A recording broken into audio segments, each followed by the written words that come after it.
Si tu manges des fruits, comme ça, pendant 72 heures, que va-t-il se passer dans ton corps? Que va-t-il se passer dans ton organisme? Attends. Manger des fruits et rien d'autre. Juste des fruits. Absolument, c'est ça. Vas-y, raconte. Au bout de 12 heures, tu améliores et tu auras une meilleure digestion.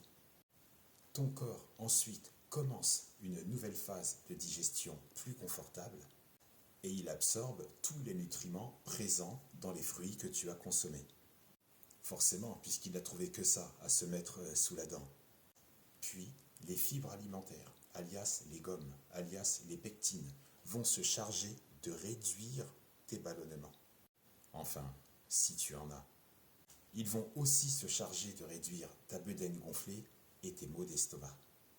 24 heures plus tard, si tu tiens toujours là, ou si ton corps l'accepte, ou plutôt si les commandes de ton cerveau l'acceptent et qu'elle ne joue pas à FIFA, Fortnite ou Minecraft, tu brûles les mauvaises graisses. Et c'est là que ça devient très intéressant.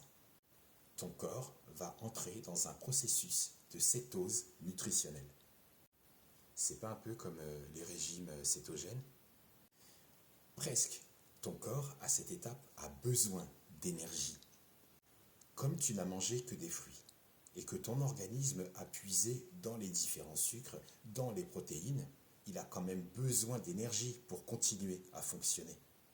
Et pour carburer, que lui reste-t-il comme source d'énergie? Les graisses. Ton corps va taper dans les réserves de graisse. Quelle différence il y a entre les bonnes et mauvaises graisses? Les bonnes graisses contiennent, de façon proportionnelle, plus d'acides gras insaturés et beaucoup moins d'acides gras saturés. Les cellules de ces graisses sont plus molles et plus liquides. Les mauvaises graisses sont plus solides. Ce sont les graisses saturées, présentes en plus grosse quantité et qui ont tendance à augmenter ton taux de cholestérol dans ton sang.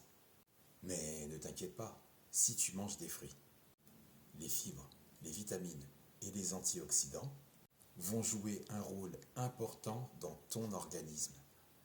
Au bout de 48 heures, ton organisme est beaucoup plus fort et tu es moins malade. La vitamine C, présente dans les fruits que tu as consommés, est un puissant antioxydant qui soutient tes cellules immunitaires dans la prévention et la lutte contre les infections. Si tu manges des dattes, des figues, des avocats, du raisin, de l'ananas, amandes ou noix, qui contiennent de la vitamine D, va renforcer tes réponses immunitaires et réduire la durée de la maladie. 72 heures plus tard, ton corps se détoxifie. Tu lui offres un moment de répit, une pause, une excellente pause digestive. Tes organes ont passé, en quelque sorte, un bon week-end relaxant.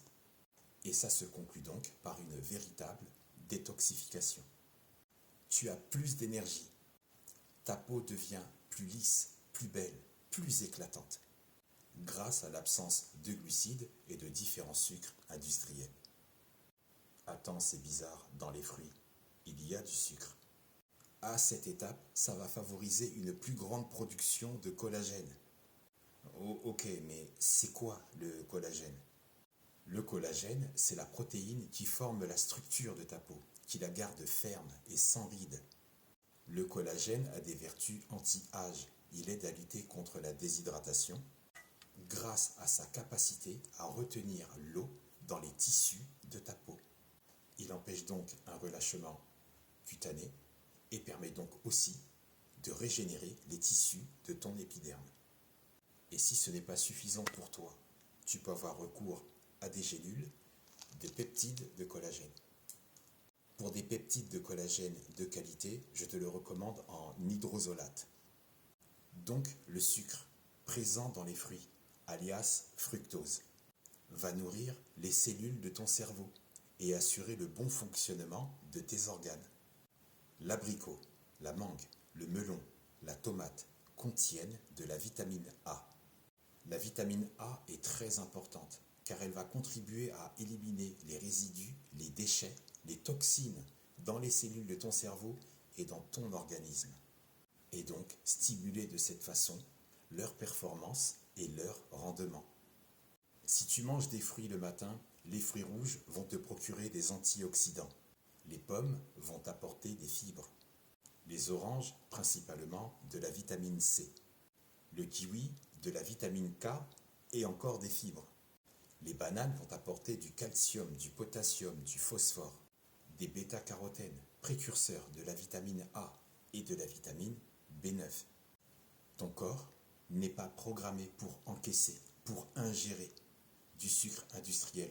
Il se fixe et crée des résidus, des déchets dans ton cerveau. Un excès de sucre industriel peut entraîner une inflammation de tes neurones, voire maladie d'Alzheimer.